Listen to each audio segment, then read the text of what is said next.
Bienvenidos a un nuevo programa de Short Time, un breve tiempo para reflexionar. Qué maravilla podernos ver cada semana y poder estar juntos compartiendo distintos temas y disciplinas. Lo importante es que estemos juntos en la presencia del Señor, que nos respetemos y que nos paremos en los caminos, porque valientes caminos donde nos metemos a veces, ¿eh?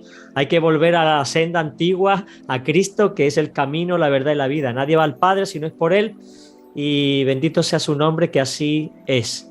Bueno, ya sabéis que emitimos desde el 100.2 de FM en Radio Amanecer Málaga, la sintonía que te acerca a Dios. Emitimos desde el 97.7 de FM, Estéreo Visión Sevilla, la generación de cambio. El programa está producido y realizado por las Iglesias del Monte, Proyecto Vida, cuyo lema es un oasis de Dios para vivir. Cuando escucho la palabra oasis de Dios, me da paz porque solamente Él es nuestro descanso, ¿verdad? Y muy importante, CESMA y Frapan respaldan este programa y eso para nosotros tiene mucho valor. Frapan es la Fraternidad de Pastores de Málaga y CESMA el Consejo Evangélico Provincial de Málaga. Bueno, pues hoy tenemos otra charla interesante con nuestro doctor en historia, Juan Manuel Quero. Hola, Juan Manuel.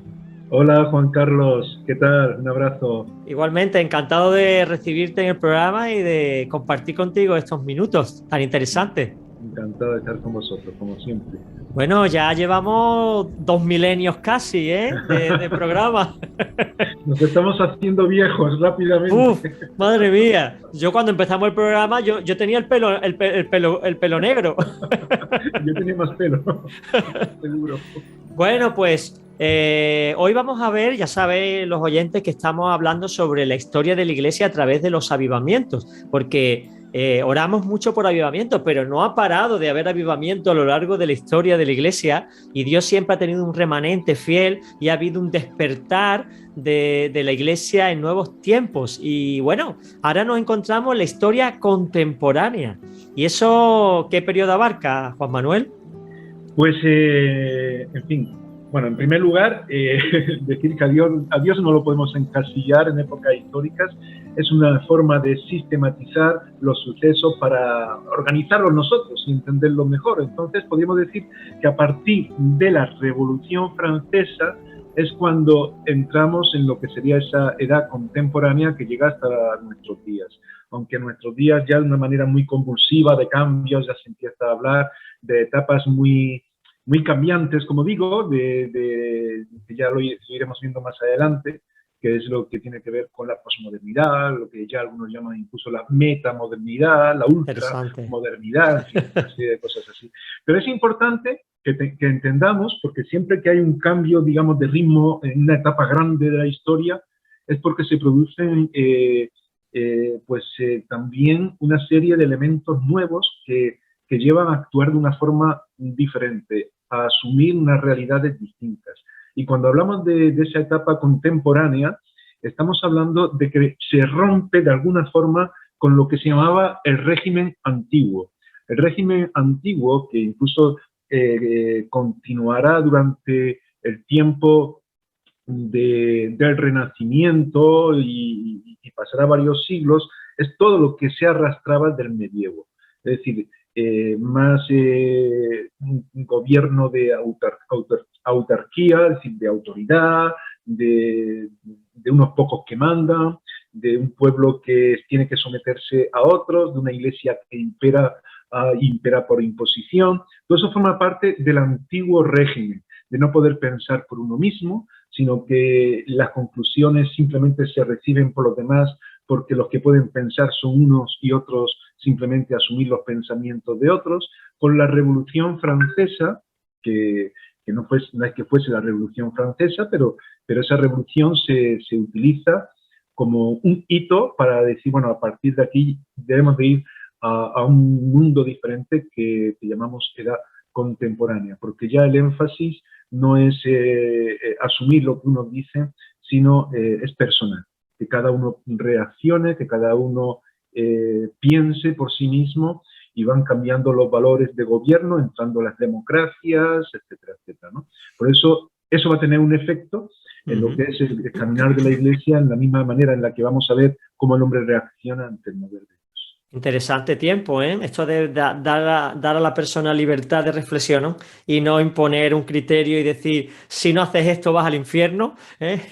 Eso sería un bálsamo para muchas generaciones y gracias a Dios estamos en este tiempo que comienza la Revolución Francesa. O estamos hablando de 1700 y algo, ¿verdad? Para enfocarnos... Sí, ya estamos casi a finales del siglo XVIII, sí, XVIII, en 1789 es la Revolución Francesa, y es a partir de 1789 que se suele indicar esa nueva etapa de contemporaneidad que estamos hablando. Juan Manuel, ¿de qué tipo de avivamiento estamos hablando en esta época? ¿Vale? Estamos ya enfocados históricamente, estamos en 1700, al final ya casi 1800, hay una explosión en Francia donde, bueno, lo que es la jerarquía católica tiene que ir cediendo, hay una revolución del pueblo y se da libertad para que la gente piense, ¿no? ¿Dónde está la iglesia en medio de todo este barullo? Bueno, Dios siempre está. Entonces, si Dios siempre está, la iglesia va a estar, porque la iglesia nunca deja de ser, aunque a veces se hable, pues eso, de la iglesia en el desierto, en la iglesia subterránea, la iglesia está. Lo que ocurre es que en este tiempo se van a dar pues unas situaciones nuevas. Arrancamos en el programa anterior, estuvimos hablando de una serie de avivamientos y especialmente hablábamos también, porque claro, hablamos de un primer despertar, primer gran despertar que algunos historiadores llaman para todo lo que ocurrió en el siglo, especialmente siglo XVII-XVIII, con la manera en la que los creyentes rompían con las estructuras que de la misma reforma protestante habían surgido. Y buscaban que no se quedase todo como iglesias simplemente politizadas o en las que los gobiernos, digamos, pues que no tenían nada que ver con la iglesia ni con la palabra del Señor, fuesen los que influyeran en todo esto, ¿no? Entonces, hubo despertares diferentes, pero fue, y esto estamos recordando lo que hablamos en el programa anterior, fue de una manera también especial a raíz del pietismo, de los puritanos, que decían, no, pero es que la Biblia enseña esto, es que la Biblia dice que tenemos que orar, es que tenemos que aplicar la palabra de Dios, es que no es cuestión simplemente de formar parte de una institución. Y ahí empieza a haber pues un resurgir con un avivamiento fuerte que llega a Estados Unidos o a América de aquel tiempo y que se va expandiendo por todo el mundo. Pero luego hay un segundo despertar y entramos en este tiempo.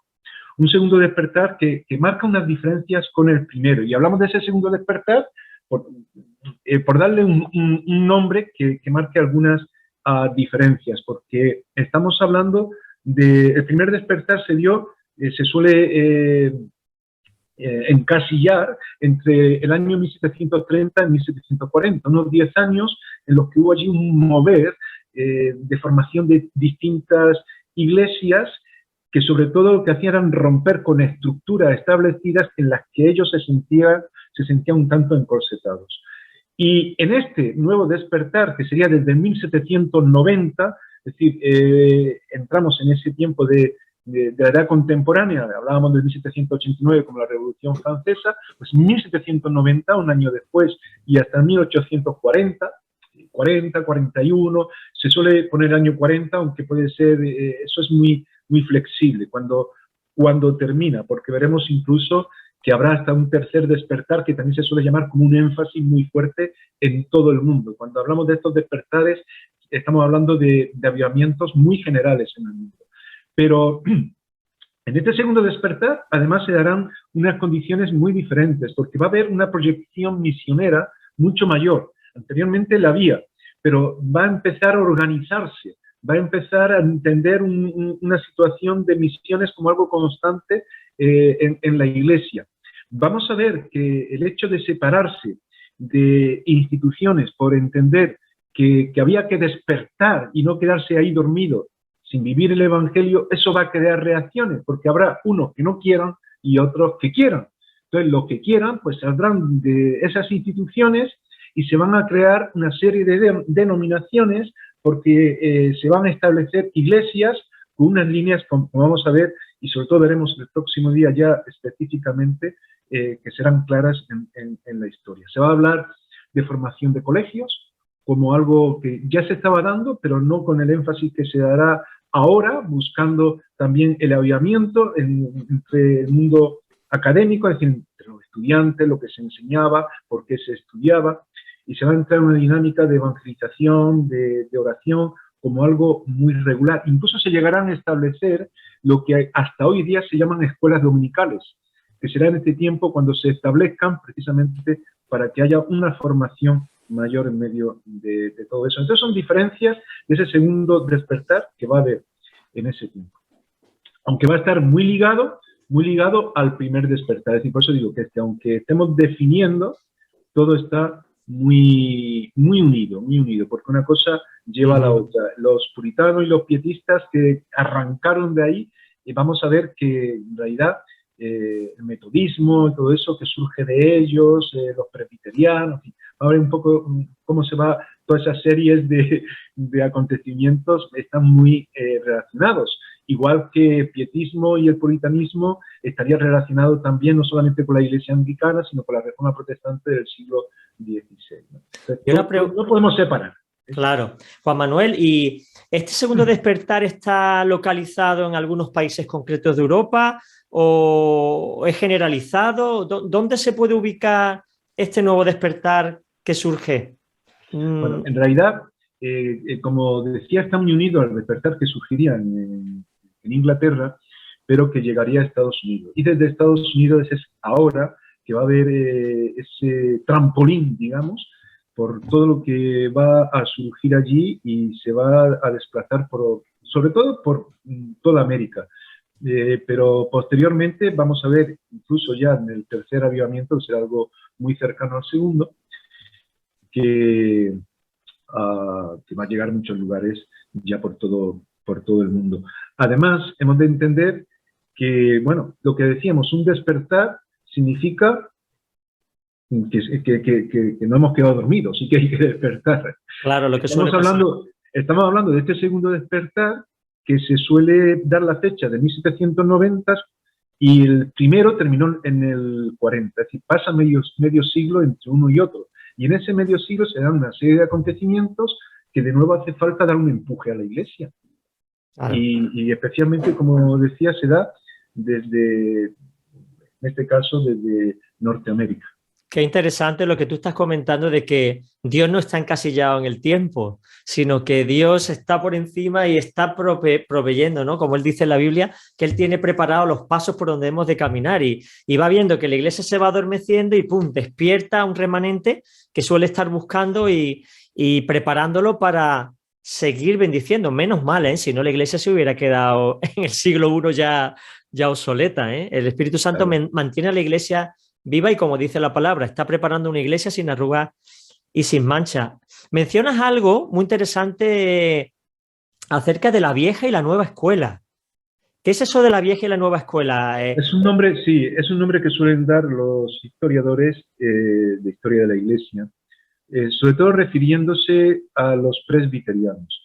El movimiento presbiteriano, que son pues el grupo que va a surgir especialmente de los metodistas, estuvimos hablando el otro día de ellos, con Wesley, su hermano Carlos o Charles, y otras personas que surgirán de pues, todos esos movimientos que comentábamos de Inglaterra, van a tener en Estados Unidos un asentamiento muy importante.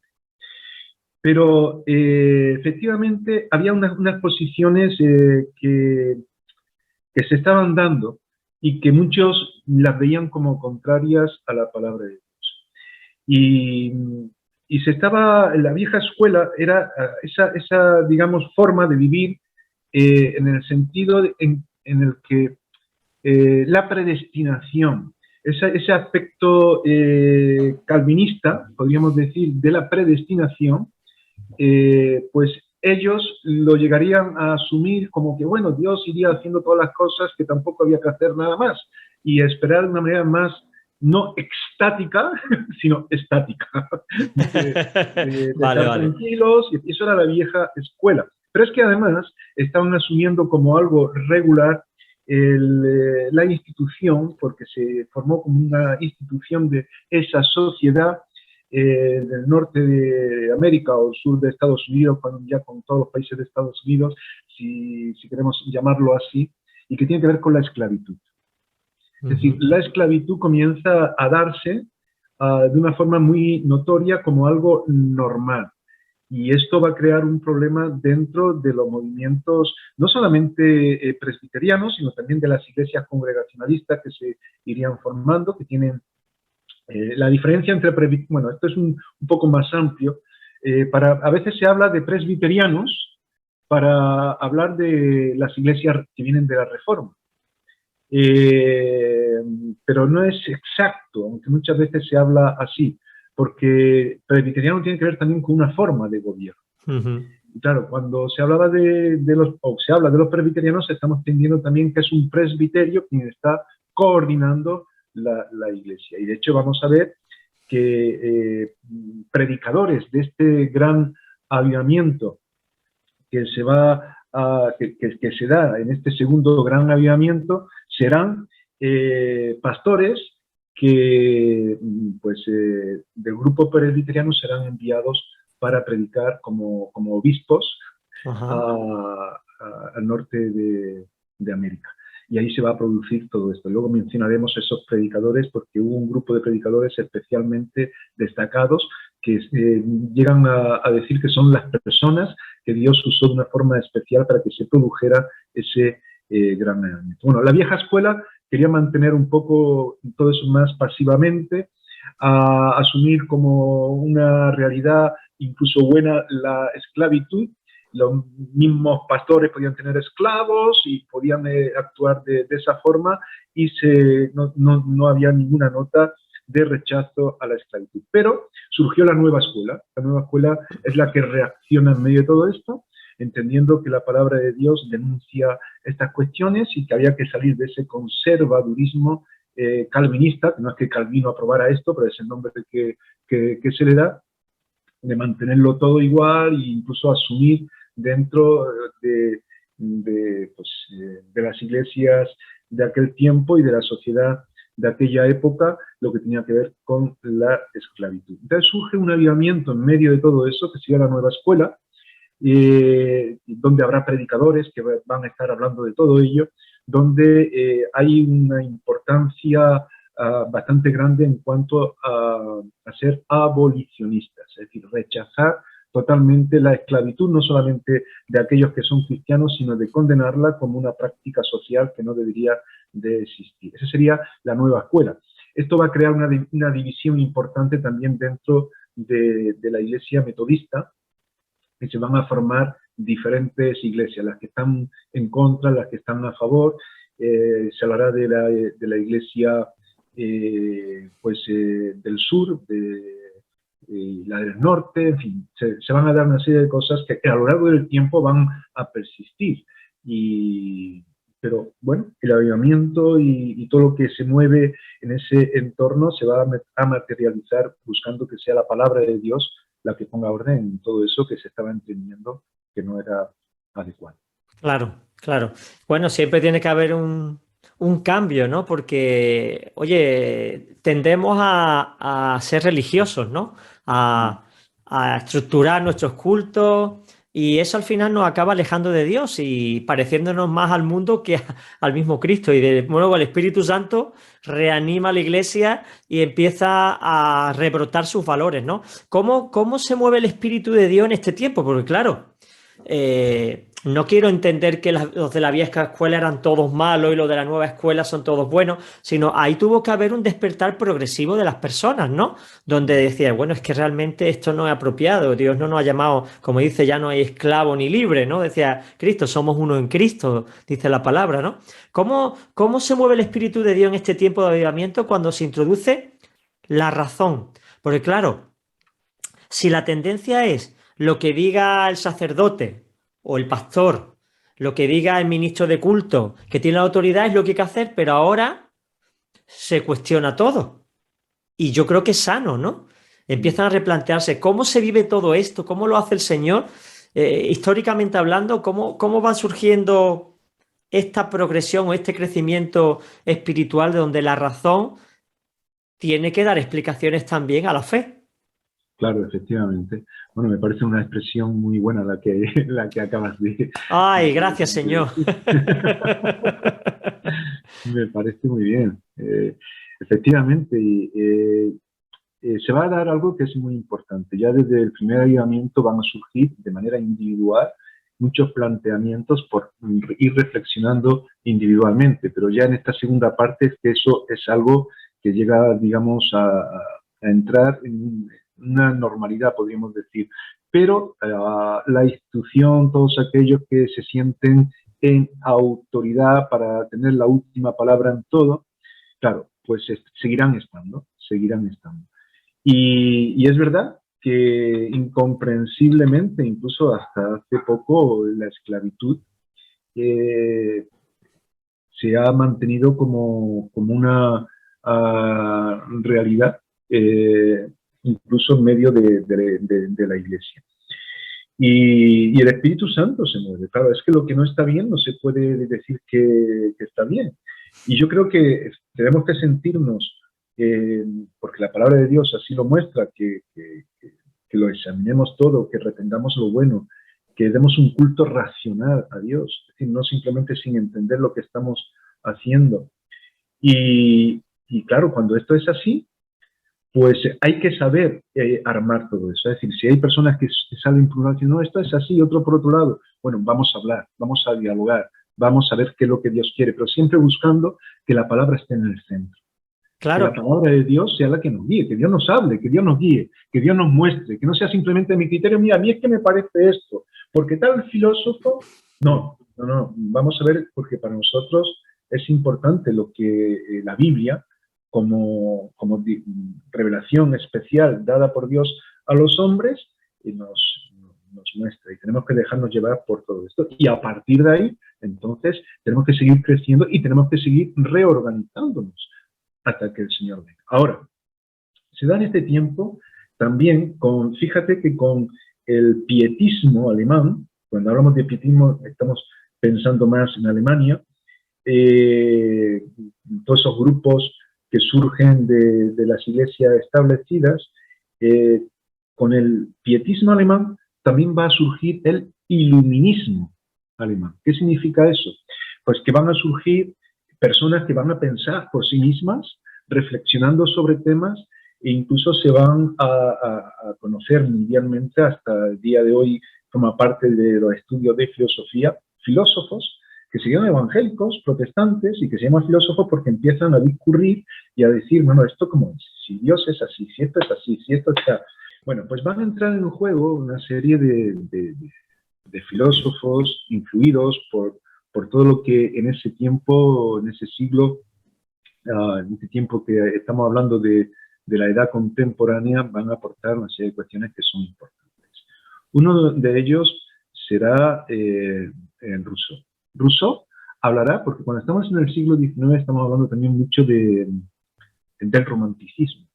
Que el romanticismo no es simplemente una carta de amor, sino que es una forma de darle importancia a los sentimientos, de dejarse llevar también por lo que uno siente. Claro, y ahí va a haber una serie de cuestiones que serán importantes a la hora de saber relacionar la razón y el sentimiento. Y esto es muy curioso porque iremos viendo que esto va a ir permeando a la sociedad, pero también a las iglesias, porque la postura inicial también era de plantear las cosas de Dios como algo que es razonable, que es importante para ponerlo en práctica, pero que también nos afecta. Y se habla de los sentimientos. Y tú sabes, Juan Carlos, que eso hoy día, sin decir, bueno, es que el filósofo tal o cual, en la iglesia, en nuestras vidas, es importante hacer las cosas en un orden, con un raciocinio, como seres racionales que somos, pero también tenemos que sentir las cosas. Claro, claro. Hay que expresarla, ¿no? De la forma más natural posible. Claro, y los sentimientos nos afectan. Podemos ver personas que son muy racionales y estar en una depresión porque su vida sentimental está hecha polvo. Por Y eso es ejemplo. y quizás por eso había un filósofo que decía, bueno, los razonamientos hay que sentirlos, los sentimientos hay que razonarlos. Bueno, me Para no gusta esa dejarnos frase, engañar. me Claro, gusta esa porque frase. sí, porque sabes que incluso yo he escuchado a veces en nuestro mismo contexto en la iglesia, bueno, cuidado con esto porque es que están tocando nuestros sentimientos para manipularnos.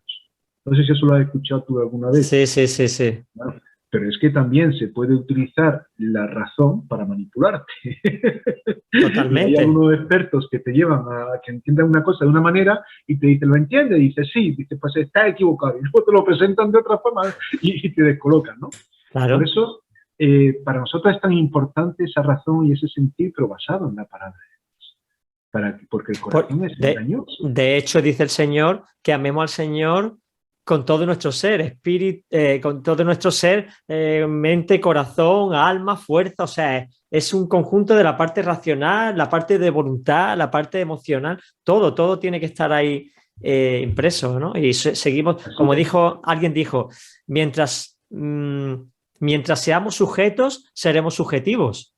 Y la Así es. emoción nos hace subjetivos, pero es una realidad, es nuestra realidad y hay Es que, una realidad y por eso tenemos que sopesarlo todo y dejar que el Señor pues nos ayude a, digamos, pues, encauzar las cosas para sí, que, sí.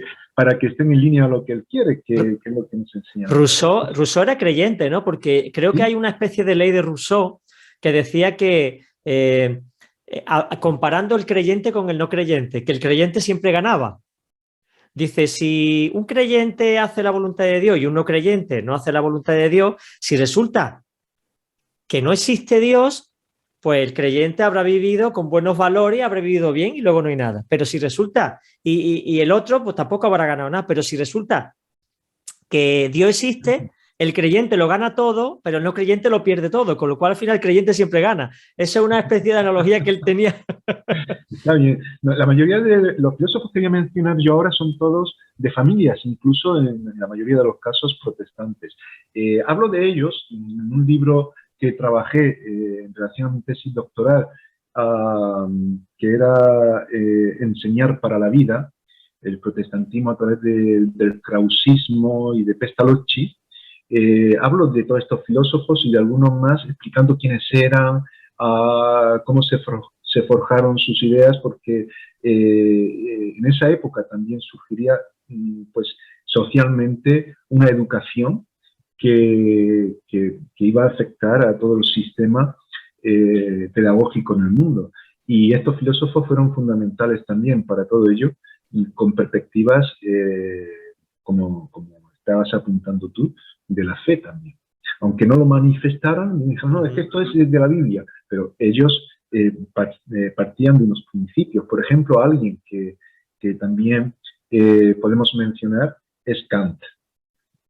Manuel Kant, él habla, incluso, pues, no sé si te acuerdas de alguno de sus libros que quizás en los colegios nos ha tocado estudiar, como la crítica de la razón pura, Sí, sí. o la crítica, que ese era el segundo, me acuerdo que también tuve yo que Era estudiar. difícil de comprender. A mí Kant me costaba entenderlo, ¿eh? Sí, Era muy elaborado todo su pensamiento y...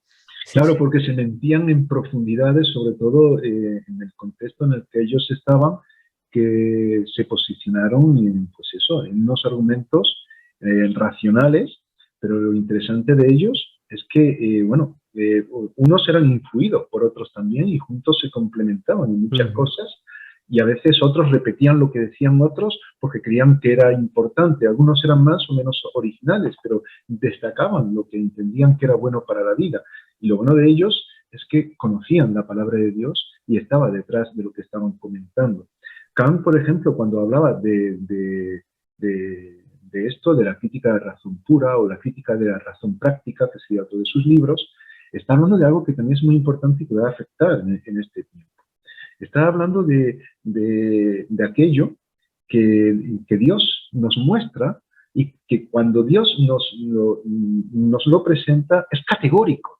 Sí, a Dios no le podemos cuestionar nada. Ese es el planteamiento de fondo de fondo que hay ahí. Por Ujú. eso se habla de esa crítica de la razón pura, y nos habla de esa moral, y nos habla de esa práctica. Es decir, si uno entiende las cosas al final como que son así, y Dios, porque Él habla de la realidad de Dios en medio de nosotros, tenemos que aceptarlo, y si lo tenemos que aceptar, nuestra vida tiene que cambiar. Y luego habla de la práctica, y para que eso sea real, hay que aplicarlo.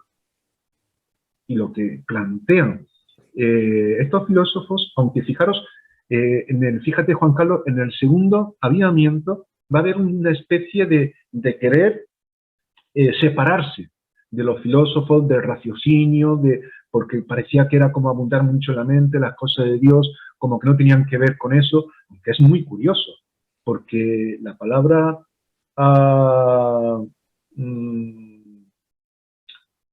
eh, espíritu o tiene que ver, o alma, tiene que ver con la mente también, porque viene de psique. La palabra alma viene de psique y tiene que ver con el hecho de que, y la palabra de Dios nos lo dice, que tenemos que razonar las cosas, no somos animales.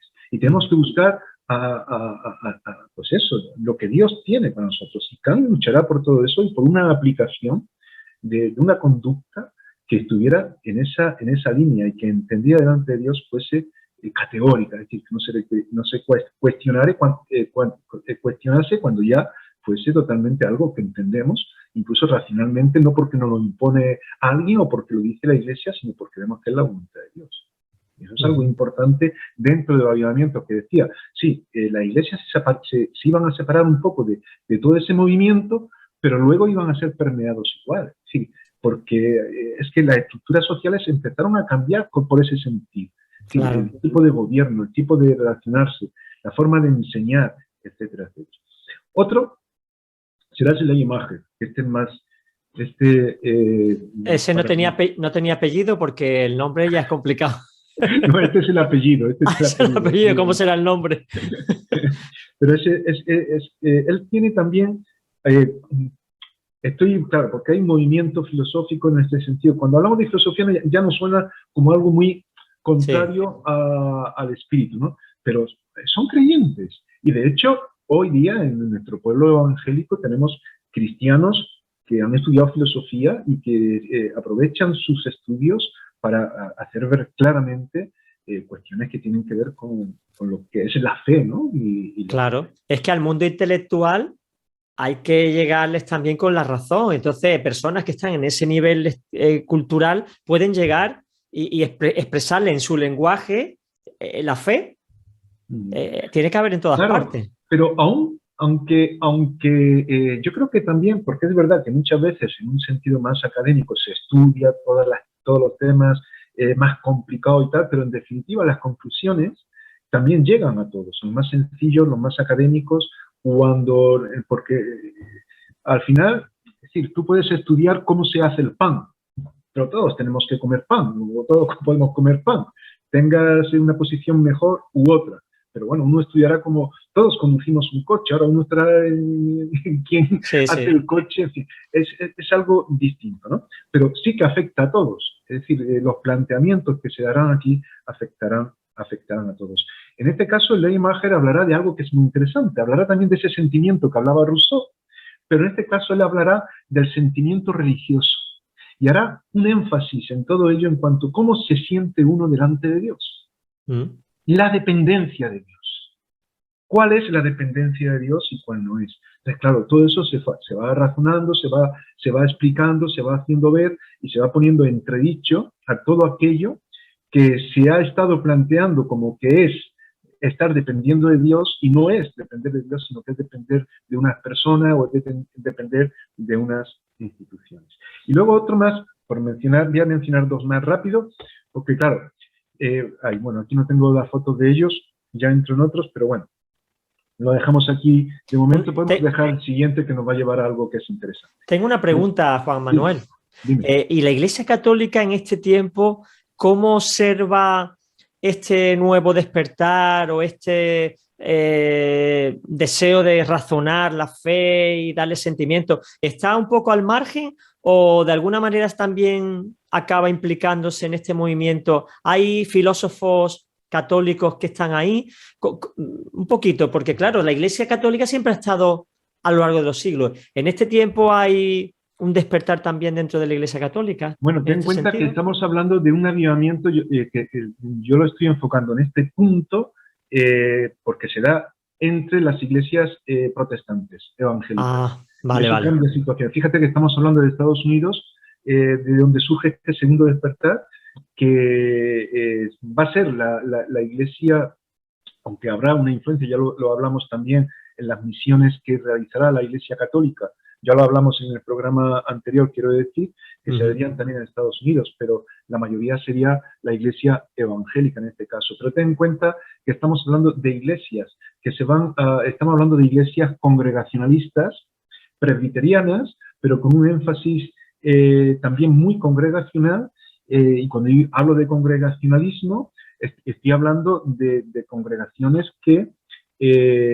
funcionan de una manera más local, no dependiendo de estructuras que son las que marcan las directrices. Vale, vale. Porque la Iglesia Católica tendría su propia directriz, seguiría teniendo su propio Papa, tendría teniendo su propio, digamos, argumento de lo que es vivir la fe, que, bueno, hasta el Vaticano II será de una manera determinada con todo lo que estuvimos hablando anteriormente de la Inquisición y de todas estas cuestiones, de todo aquello que se apartaba de las directrices que ellos presentaban como algo totalmente herético, ¿no? Y así se nos consideraría a todos los que no estuviéramos en esas líneas hasta el siglo XX, prácticamente, hasta el Vaticano II. Bueno, quería apuntar también otro filósofo que fue importante antes de llegar a Brainerd, que es un misionero que será uno de los misioneros que van a surgir de este segundo avivamiento. Vamos a pararnos mejor todavía en alguno de estos filósofos antes de llegar a ello. Quería mencionar a Kierkegaard. No sé si has oído hablar de Kierkegaard. Kierkegaard fue también un teólogo, un filósofo, pero que plasmaba muchas cuestiones desde una postura muy antidogmática. Eso es de pantalla para que nos podamos ver, y ahora ya volveremos a entrar otra vez. Muy antidogmática. Es decir, él creía que el hombre no podía actuar siempre bajo unas reglas estrictas, sino que dependerá de las situaciones, que la cosa sea sí o que sea no. Bueno, eso va a poner pues también un planteamiento que algunos no van a aceptar muy bien. ¿Por qué planteaba él eso? Porque él decía que, bueno, que había cuestiones que dependían, ¿no? de la situación, ¿no? Jesús mismo muchas veces se le criticaría porque haría una serie de cosas en contra de lo que en aquel tiempo la normativa decía.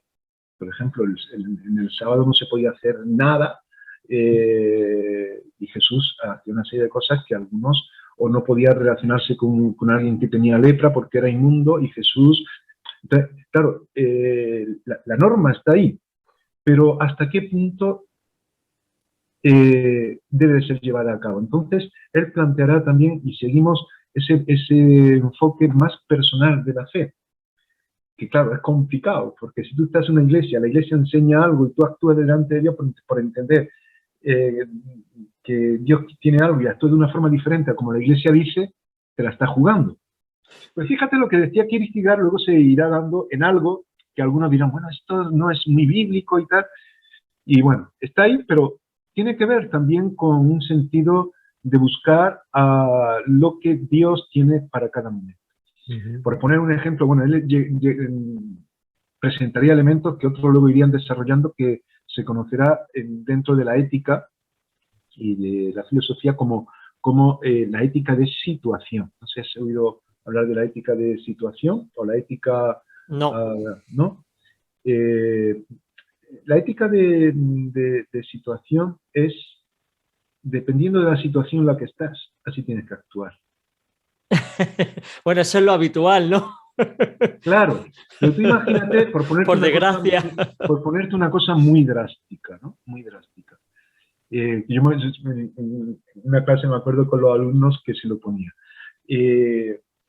Imagínate que tú estás cerca de un francotirador que está con un rifle y está apuntando a un colegio, al patio donde que está todo de niños, lleno de niños, y empieza a matar a los niños. Y tú estás ahí al lado y tienes la oportunidad de darle un palo y quitarlo del medio antes de que siga matando. La palabra de Dios dice, no matarás. Ahora, ¿qué haces en medio de eso? No ve qué dilema, ¿eh? Esa es la ética de situación. Eso es lo que Kierkegaard estaba enseñando. No se puede mentir, pero ¿cuántos judíos se salvaron porque algunos los escondieron tras los armarios, en un subsuelo, en un trasfondo, y cuando llegaron dijeron, no, aquí no hay nadie? Estaban mintiendo. Pero claro, algunas situaciones así que Kierkegaard decía, bueno, cuidado, no podemos ser dogmáticos en todas las cosas. Hay cuestiones que evidentemente lo que tiene que ver con Dios, lo que tiene que ver con una serie de cosas que la palabra de Dios manifiesta claramente y que tiene que ser así, así, así, siempre, pues lo es. Pero otras cuestiones que tienen que ver con la relación, con cómo actuar, sabemos cuál es la forma correcta, pero en medio de este mundo depravado, cómo actuar en situaciones dadas. Eso se habla de una ética de situación. Bueno, aquí podríamos estar hablando Bueno, interesante. ¿no? Pero es otra de las cuestiones que pues, se introdujeron. Y luego, por último, y termino, hubo también dentro del iluminismo alemán, podemos decir en este caso, lo que tiene que ver con el krausismo. El krausismo, con Krauss y otros filósofos, hablará de la importancia de estar relacionados con Dios, con toda su creación, mejor dicho. Porque si estamos bien relacionados con toda su creación, estamos dentro de los propósitos de Dios. Es lo que más o menos... Estoy resumiendo mucho. Los filósofos que me escuchen y todo eso me van a matar. Pero claro, no se puede resumir tanto hablando de tanta... Claro. Pero bueno, hay que hacer un esfuerzo de síntesis. Claro, y estamos acercando a las personas que no conocen quizás de estos temas, pues ciertos aspectos así a vista de pájaro. Claro. Un poco así general y ya está. Claro, faltan cosas que yo creo que se quedan cojas, pero bueno. Krauss al final decía, mira, Dios nos ha creado para un propósito y la naturaleza también tiene ese propósito. Entonces tenemos que estar unidos a esa naturaleza. Eso conllevará un nombre que algunos lo van a prejuzgar, que es lo que se llamaría la teología natural. La teología natural es como que la naturaleza ya nos habla de Dios, es lo que, digamos, sería como una revelación, que ellos no hablarían de revelación de Dios, sino como lo que Dios ha creado y que en medio de esa creación nosotros vamos a estar en los propósitos de Dios y estamos, porque Dios está como arriba, dirigiéndolo todo, y si estamos dentro de los planes de Dios, relacionados con esa naturaleza, vamos a estar en la voluntad de Dios. Entonces, claro, esa teología natural no habla tanto de la teología que se manifiesta por la revelación, que es la Biblia. Pero la Biblia está ahí también, evidentemente. Y los krausistas, habrá de todo, habrá algunos que se distanciarán de Dios, que a lo mejor hablarán nada más que de la creación, una teología muy natural, pero otros no. De hecho, Krauss mismo era protestante, era en su familia, esos eran los principios. Y él habló de algo muy interesante, que algunos confunden. No sé si has oído hablar del panteísmo. Sí. El panteísmo es que Dios está en todas las cosas. Es decir, que si yo cojo, por ejemplo, mi móvil, Dios está aquí. Que si cojo cualquier cosa, que Dios lo abarca todo y Dios está ahí. Y además un pensamiento muy frecuente, ¿eh? Mucha gente cree en eso, ¿eh? Sí. Bueno, en realidad eso es una herejía, porque Dios no es una mesa, Dios no es la mesa, Dios cogido, esto es la... No.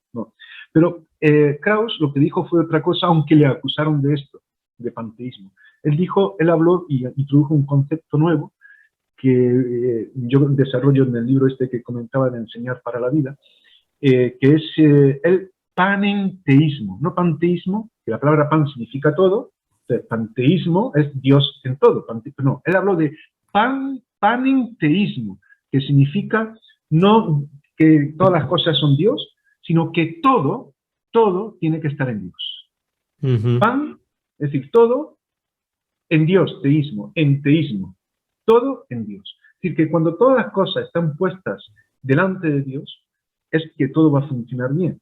Y la creación y todo lo que nos ha dado tiene que estar puesto en la dirección de Dios, lo cual me parece un principio muy bueno y que nos habla de la unidad y de la relación que debemos de tener en la línea de lo que Dios quiere, ¿no? Bueno, pues eso va a ayudar Qué a entender interesante. luego, lo que tiene que ver con ese segundo avivamiento o avivamientos que se van a dar en ese tiempo. Uf, no sé cuánto tiempo llevamos, porque tenemos que entrar directamente en las predicaciones de Sí, los sí, sí, sí. predicadores de ese Eso es, avivamiento y ya el te iba a ministerio. preguntar. La verdad es que a mí este tema me interesa muchísimo. ¿Qué pensaban los filósofos? ¿Qué teoría? Lo de la ética de situación, la verdad es que tiene mucho tomate para hablar y tal. Yo creo que al final el problema de todas estas cosas lleva a un extremo, ¿no? Mm. Alguien dijo que las herejías son verdades llevadas a un límite, ¿no? Y quizá el equilibrio está como en mantener el palo, ¿no? Una de aquí, otra para allá y que el Señor nos vaya guiando para saber exactamente en cada Eso situación es, qué hacer. pero que el Señor nos guíe, que sea la palabra de Dios el equilibrio, porque el Señor es que nos va a guiar. Por eso, de nuevo, insisto, ¿no? Es examinarlo todo, pero retener lo bueno. Claro, porque uno de la vieja escuela podría decir, no, no, no, Pablo dice que los esclavos se sometan a sus amos, Claro, claro, lo no. cual indica Es que que la había esclavitud argumentos, había argumentos para eso. Claro, claro. Entonces, el problema está en quién te está guiando. ¿Es exclusivamente la razón? ¿Es exclusivamente tu corazón? ¿Es la conveniencia? ¿O es el Espíritu Santo? Porque al final la letra sola no te lleva a ninguna parte. El Espíritu Santo tiene que ayudarnos es un tándem con la palabra, ¿no? De hecho, los predicadores que van a surgir en este tiempo de la edad contemporánea que se inicia a principios del siglo XIX, ya metiéndonos a mediados del XIX, se van a llamar también restauracionistas, que lo que venía a significar que ellos querían volver a lo que la palabra de Dios enseñaba. Ujú. Y restaurar la iglesia primitiva en cuanto a los principios bíblicos, lo cual está bien, porque sí es verdad que había esclavitud en aquel tiempo, pero claro, la palabra de Dios enseña que ya no hay ni esclavo ni libre, todos somos uno en Cristo, y Claro. además la carta de Filemón se explica la importancia de, pues eso, de aceptarlo ya como un hermano, en fin, es muy interesante cómo, claro, el restauracionismo lo que conlleva es la idea de, bueno, hay muchos agentes sociales, hay muchas cuestiones alrededor de nosotros, hay muchos pensamientos individuales, pero no nos olvidemos de centrarnos en la palabra de Dios y restaurar todo lo que se haya desviado de lo que son los principios. Y cuando hablamos de la palabra de Dios, no hablamos en este caso, no hablamos de leyes, no hablamos de normas, sino de lo que Dios quiere. Ujú. Porque tú fíjate que en la misma Biblia lo que se nos enseña es eso, es someternos a Dios. Hay unos principios que se nos van dando a lo largo de toda la palabra. Pero no, lo que no podemos hacer tampoco es de la ley un Dios. Claro, claro. Eso es lo que le pasó a los escribas y a los Efectivamente, fariseos. de los fariseos. Ujú. No podemos, la Biblia no es Dios, la Biblia es la revelación de Dios, que es otra cosa. Y Ujú. eso yo creo que es algo que también debemos de tenerlo en cuenta, aunque sobre esto también habría un debate. Entonces, claro, empezaron a predicar la palabra de Dios todas aquellas personas que entraron dentro de este avivamiento, los de la nueva escuela que estábamos mencionando. Y este despertar, es que algunos llaman como el segundo gran despertar, surge con personas como, voy a mencionar algunos, simplemente porque no hace falta mencionar a todos, como Greedy, Stone, Campbell, Beecher, Asel Natelon, bueno, no voy a mencionar a todos, simplemente voy a destacar a alguno que yo creo que es importante. Por ejemplo, Asbury. Asbury será un presbiteriano inglés, era de Inglaterra, pero lo quería destacar porque fue enviado por Juan Wesley, uno de los Ujú. fundadores del metodismo, como obispo metodista a Estados Unidos. Y él empezó a predicar allí pues lo que se estaba viviendo también en ese tiempo del primer avivamiento con Juan Wesley y demás, de de poner en práctica la palabra de Dios. Lo que los filósofos de alguna forma estaban tratando de una manera muy racional, de una manera muy sencilla, los predicadores decían, hay que volver a la palabra de Dios, pero para vivirla. Hay que aplicarla en esta nueva sociedad que se está formando aquí, en América. Hay que actuar de una manera determinada a la luz de la palabra y no a la luz de lo que nos impongan unos u otros. Y se formó incluso, Asbury formó lo que se llamó el circuito de predicación. El circuito de predicación era no solamente predicar el evangelio en mi congregación, no solamente en mi ámbito, sino que había que ir a las fronteras donde no había ningún testimonio evangélico para llegar a aquellas personas. Y ahí empieza a desarrollarse la labor misionera. Y la gente que iba a caballo tenían un compromiso, conocían algunas personas de por allá y se iba formando lo que se llamó el circuito de la predicación. Eso fue con Francis Asbury. Había otro que es Dwight, Timoteo Dwight, que este ya nacería en Massachusetts, pero era nieto de Jonathan Edwards. No sé si te acuerdas que hablamos de él también. Sí, sí, sí. En el primer avivamiento. Y él tuvo un trabajo muy interesante que también fue otro elemento para que surgiera ese gran despertar. Y es el trabajo en las universidades, en el ámbito educativo. Enfatizaría esto mucho, de manera que, el Evangelio empezó en un sentido de avivamiento a despertar a estudiantes y demás.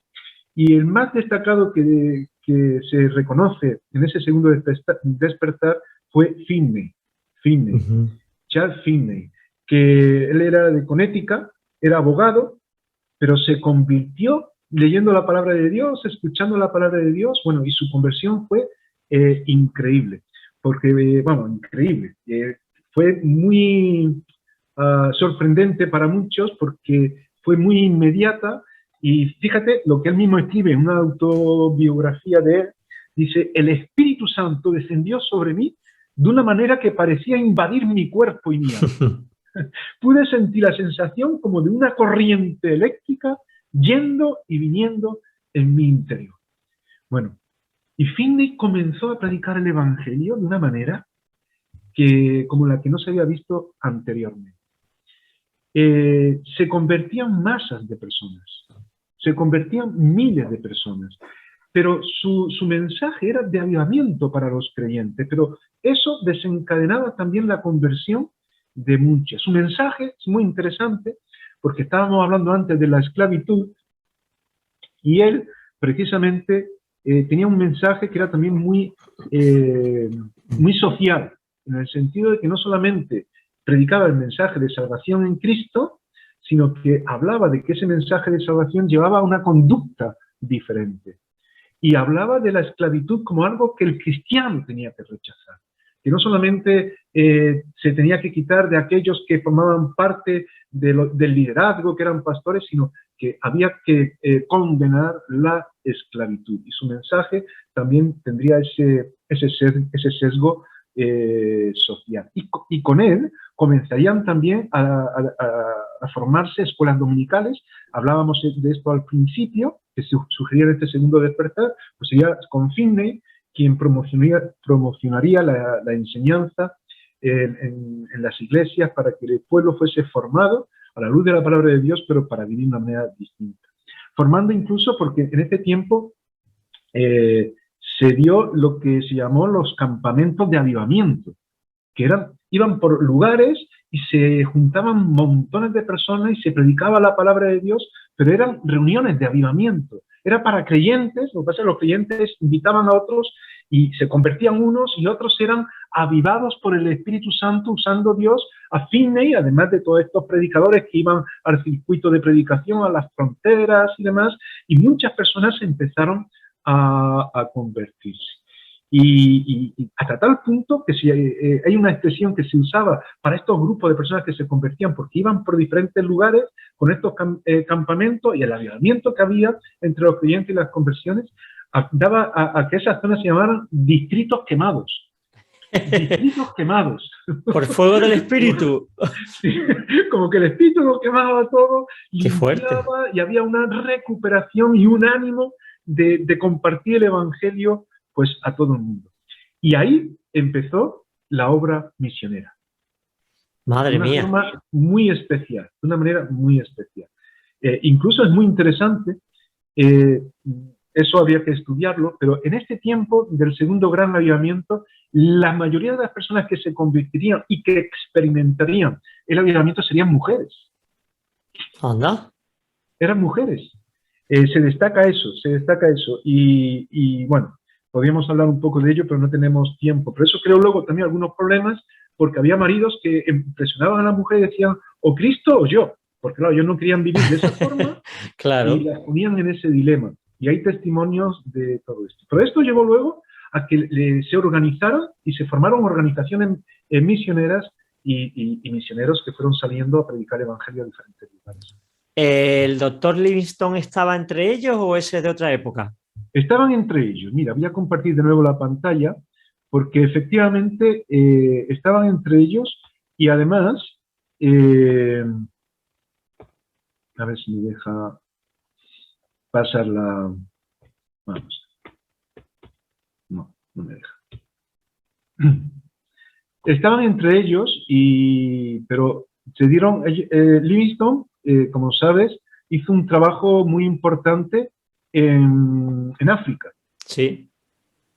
Pero él, al final, pues, en fin, su propósito era ir a otro lugar, si mal no recuerdo era la India, pero por los problemas que había para entrar allí, al final decidió marcharse a África.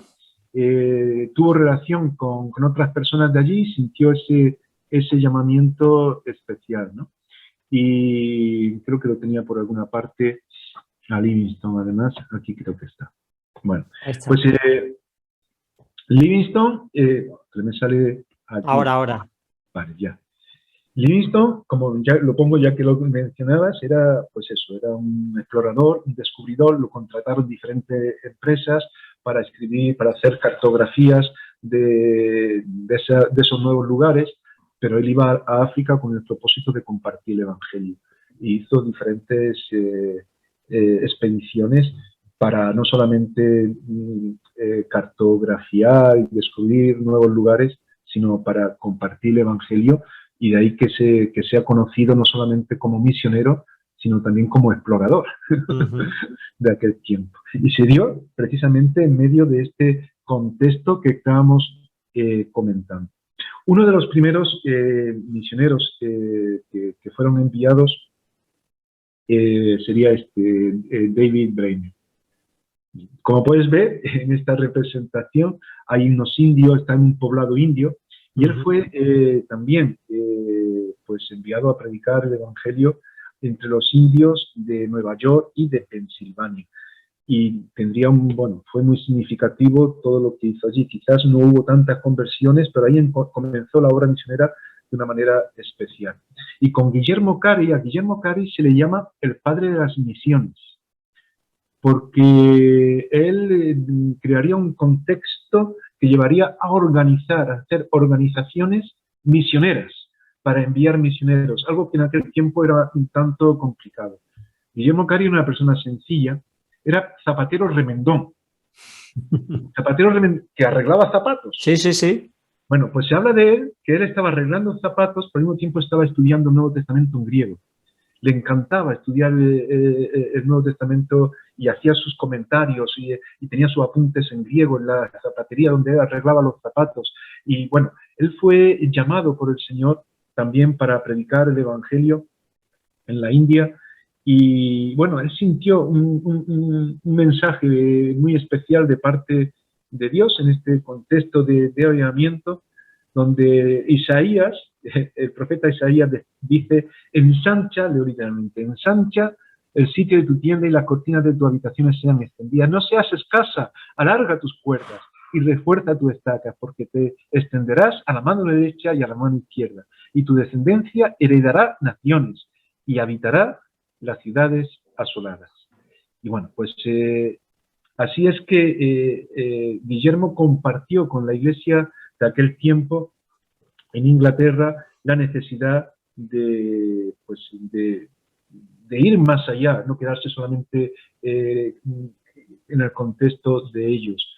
Y fue, pues, digamos que una persona que abrió camino, hizo un gran surco en la obra misionera para que otros muchos pudieran acompañar posteriormente. Es interesante porque tuvo que luchar con aquellos que decían, bueno, es que ya se convertirán si Dios quiere y tal, ¿no? Ya. Y no sé si en inglés, en esta representación de Estaba Karen, leyéndolo, sí. la traducción, lo que dice, si para esperar grandes cosas de Dios, emprende grandes cosas para Dios. Uh-huh. Eso fue un lema para él que él compartió con los suyos. Si queréis esperar grandes cosas de Dios, si creéis que si sois vosotros los que pensáis que Dios lo va a hacer todo, si esperáis esas cosas grandes, tenemos que emprender grandes cosas. Y él tomó esa decisión de abrir ese proyecto y él dijo, bueno, pero tenéis que venir conmigo. Si yo entro bajo al pozo, vosotros tenéis que sujetar la cuerda. Y así es como la Iglesia empezó a implicarse también en la obra misionera, ¿no? Uh-huh. Qué bueno, qué bueno. Que fue una revolución porque al final de ahí de Europa salieron muchísimos misioneros para África, para Norteamérica, para la India, en fin, que fue un despliegue total. Y es curioso cómo pasan los años y ahora Europa es la necesitada, ¿verdad? Sí, efectivamente, porque necesitados, claro, somos todos, y sobre todo ahora en un mundo en el que el circuito es de ir y venir de todas las personas, pues eso es una realidad donde el campo misionero hoy se nos hace más cercano a la hora de compartir el Evangelio, tanto en España, tanto, porque decimos, no, España son todos creyentes, no, hay mucha necesidad de Dios en el mundo en el que estamos viviendo. Podríamos mencionar también a Adoniram Judson, que también fue un misionero, bueno, él quería ir a la India, al final no fue posible, estuvo en Birmania, en la parte budista, pero con él hubo también otros misioneros como Rice, que tuvieron un sentimiento muy especial de ir a otros lugares, se organizaron con ellos, bueno, con Judson en Estados Unidos se organizó la primera institución misionera en el año 1810 para enviar a otras personas por todo el mundo. Y otras mujeres, ya tenemos que terminar, ¿no? Sí, ya estamos terminando. Pero hubo un tercer avivamiento después, que se daría entre el año 1850, el segundo terminó en el 40, en el 50 surgiría otro hasta el 900, donde hubo también otro énfasis, y mujeres que respondían a las misiones también, como Lottie Moon, que fue una mujer que estuvo 40 años en China como misionera. Y bueno, no veas. Esta es la realidad del segundo gran despertar, ¿no? Que transformó la sociedad, cambió situaciones y despertó un celo misionero tremendo. Dios se sigue moviendo a lo largo de la historia y es necesario que estemos dispuestos a despertar. Ahora, yo no sé, Juan Carlos, ¿qué piensas tú? Porque cada cierto tiempo vemos que Dios tiene que empujarnos, despierta, y en aquel tiempo se hacían reuniones de avivamiento. Esta mujer que decía que era misionera, que fue misionera en China, sintió ese llamamiento en una reunión de avivamiento, en este caso fue el tercero ya, de avivamiento, en una de esas reuniones de avivamiento que se hacían por las universidades, en el campus universitario, iban todos los estudiantes y un predicador como Finney empezaba a predicar la palabra de Dios y había muchos bueno, yo no sé en este tiempo, ¿qué piensas tú? ¿Tendríamos que hacer algo así o cómo sería? Bueno. Yo te estaba escuchando lo que hablabas de fitness y se me caía la baba, ¿no? Decir, esto es lo que queremos, señor, este es el tiempo. Ahora necesitamos un avivamiento para Málaga, para España y para Europa, ¿no?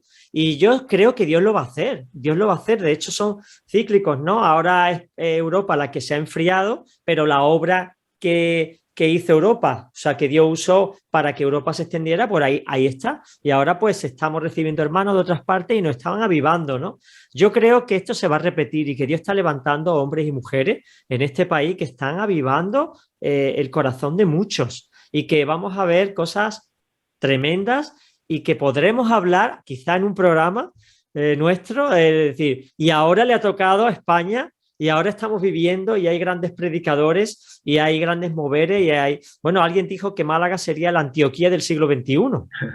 ¿Ese sintió alguien de parte de Dios? Sería precioso porque además estamos geopolíticamente hablando en un lugar bastante importante, estratégico. Así que, bueno, Juan Manuel, pero todavía no se vayan todavía, que hay uno y más. Tenemos más programas para acabar la historia y la historia no se acaba aquí. La historia continúa hasta la venida de Jesucristo y aún así tampoco se acaba la historia, porque seguiremos viviendo una eternidad con Cristo que es atemporal y maravillosamente estaremos a sus pies.